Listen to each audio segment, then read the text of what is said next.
Stichting Club Rome is opgericht om vanuit de gemeenschap, van zowel Nederlanders als Amerikanen, om daar waar we zo kunnen genieten van het mooie eiland, om wat terug te doen voor de gemeenschap.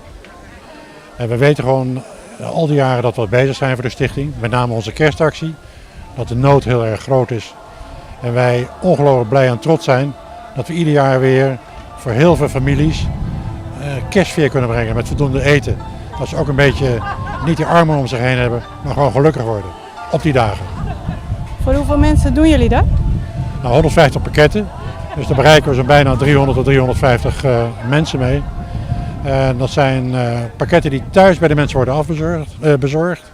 Dat doen we speciaal om ervoor te zorgen dat het niet bij anderen terechtkomt die daarmee iets anders zouden willen. Gewoon heel erg direct, heel erg persoonlijk. Dat doen we met lokale mensen, met vrijwilligers. En vanaf dinsdag gaan we rijden. Hoe krijgen jullie al die pakketten bij elkaar? Ja, sponsoring is natuurlijk een heel belangrijk gebeuren. Daar ben ik een maand of 2 mee bezig.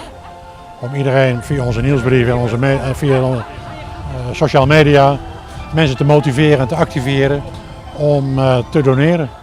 En dat gaat niet makkelijk, maar komt goed. Ieder jaar weer. Nu is de kerstmarkt. Kan je daar iets meer over vertellen? Ja, de kerstmarkt is ons centrale trefpunt. Net die paar dagen voor de kerst. Dat mensen weer het gevoel hebben dat we met elkaar, zoals we hier zijn, ook straks met onze loterij, kunnen bijdragen om het leed wat te verzachten.